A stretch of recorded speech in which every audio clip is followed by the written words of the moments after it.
Hi అండి, అందరికీ నమస్కారం. Welcome to our channel MSN academy. నా పేరు కుమారి. ఈరోజు ఈ వీడియోలో చెప్పబోయేది ఏంటంటే, Navodaya application last date July 31 అండి. ఇంకా ఎవరైనా అప్లై చేయకపోయినట్లయితే తొందరగా వెళ్ళి అప్లై చేసుకోండి. జూలై 20 నుండి నవోదయ మరియు సైనిక్ సంబంధించిన ఫ్రీ ఆన్లైన్ క్లాసెస్ మన ఛానల్లో అప్లోడ్ చేస్తున్నాము. పేరెంట్స్ అండ్ స్టూడెంట్స్ ఈ వీడియో చూసి లైక్ చేసి, షేర్ చేసి, సబ్స్క్రైబ్ చేయండి. ఇంకా ఈరోజు ఈ వీడియోలో మనం చెప్పబోయేది ఏంటంటే, నవోదయ స్కూల్స్ అంటే ఏంటి, అందులో అనుకూలతలు అంటే ఫెసిలిటీస్ ఏంటి, రూరల్ అండ్ అర్బన్ కోటా అంటే ఏంటి, ఎగ్జామ్ ప్యాటర్న్ ఎలా ఉంటుంది, సిలబస్ ఏంటి, ఎలా అప్లై చేసుకోవాలి, దానికి అవసరమైన డాక్యుమెంట్స్ ఏంటి, ఈరోజు ఈ వీడియోలో వీటన్నిటి గురించి తెలుసుకుందామండి. నవోదయ స్కూల్స్ అనేవి 1986లో స్థాపించారు. ఇది ప్రతి జిల్లాకి కూడా ఒక స్కూల్ చొప్పున ఉంటుందండి. ఇందులో క్రమశిక్షణతో కూడిన విద్యను అందించడం జరుగుతుంది. ఇంకా ఇందులో ఫెసిలిటీస్ ఏంటి అంటే, ఇవి పూర్తిగా ఫ్రీ రెసిడెన్షియల్ స్కూల్స్ అండి. ఎటువంటి ఫీజు కూడా మనం పే చేయక్కర్లేదు. ఫ్రీగా యూనిఫామ్స్, బుక్స్ అన్నీ కూడా మనకి ప్రొవైడ్ చేస్తారు. ఇప్పుడు ఇందులో CBSE సిలబస్లో ఇంగ్లీష్ మీడియంలో బోధించడం జరుగుతుందండి.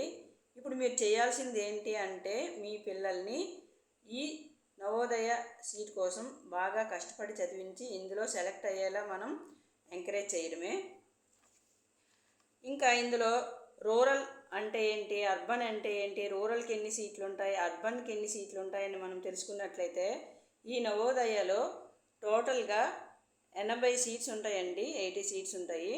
ఇందులో రూరల్ కోటాకు వచ్చేసి 75% అంటే 60 సీట్లు, అర్బన్ కోటా కింద 25% అంటే 20 సీట్స్ ఉంటాయండి. అసలు ఈ రూరల్ కోటా అంటే ఏంటి, అర్బన్ కోటా అంటే ఏంటి అంటే, స్టూడెంట్ వచ్చేసి 3, 4, 5 తరగతులు రూరల్ ఏరియాలో అంటే విలేజెస్లో చదివినట్లయితే ఆ స్టూడెంట్ అనేవాడు రూరల్కి చెందడం జరుగుతుంది. అదేవిధంగా 3, 4, 5 తరగతులు అర్బన్ ఏరియాలో అంటే మున్సిపాలిటీ పరిధిలో చదివినట్లయితే ఆ స్టూడెంట్ అర్బన్ కోటా కింద పరిగణించబడతారు. ఇంకా ఎగ్జామ్ ప్యాటర్న్ ఏంటి అంటే, ఎగ్జామ్ అనేది ఆఫ్లైన్లో ఉంటుందండి. OMR బేస్డ్ ఎగ్జామ్ అండి. ఆబ్జెక్టివ్ టైప్ క్వశ్చన్స్ ఉంటాయి. టోటల్గా మనకి 80 బిట్స్ ఉంటాయి. 100 మార్క్స్ కండి. ఈచ్ క్వశ్చన్ వచ్చేసి 1.25 మార్క్స్ అండి. ఇంకా సిలబస్ విషయానికి వస్తే, ఇందులో ముఖ్యంగా మెంటల్ ఎబిలిటీ, అర్థమెటిక్, లాంగ్వేజ్ అనేవి ఉంటాయి. ఇంకా ఈ ఇయర్ నుంచి కూడా మెంటల్ ఎబిలిటీతో పాటు మనకి EVS కూడా యాడ్ చేశారండి. ఈ ఇయర్ నుంచి కూడా మనకి పేపర్ ప్యాటర్న్లో కొంచెం చేంజ్ చేశారు. అవేంటి అంటే, మనకి mental ability 20 bits and EVS 20 bits, total 40 bits అండి. 50 మార్క్స్ 50 మార్క్స్ కండి. 60 మినిట్స్ వచ్చి టైం డ్యూరేషన్ ఉంటుంది. అండ్ అర్థమెటిక్ విషయానికి వస్తే, మనకి అంటే అర్థమెటిక్ అంటే మనకి మ్యాథ్స్ ఉంటుందండి. ఇందులో 20 బిట్స్ ఉంటాయి.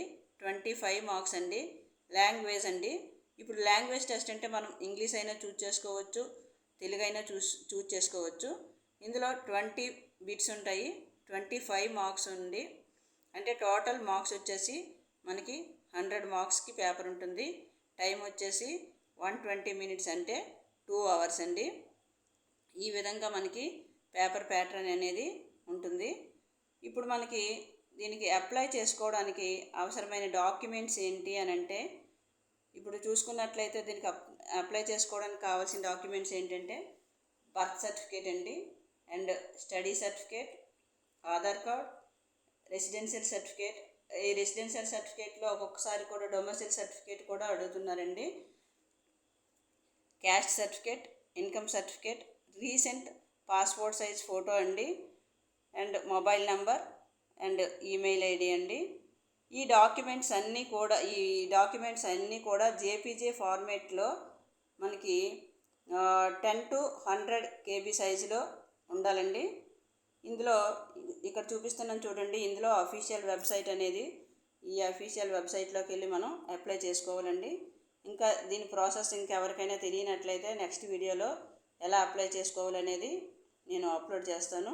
చూసి ఇంకెవరైనా అప్లై చేసుకోకపోతే వెంటనే వెళ్ళి చేసుకోండి. ఈ వీడియో మీకు నచ్చినట్లయితే లైక్ చేయండి, షేర్ చేయండి, సబ్స్క్రైబ్ చేయండి. మరిన్ని వీడియోస్ కోసం మన ఛానల్ని ఫాలో అవ్వండి. Okay, thank you.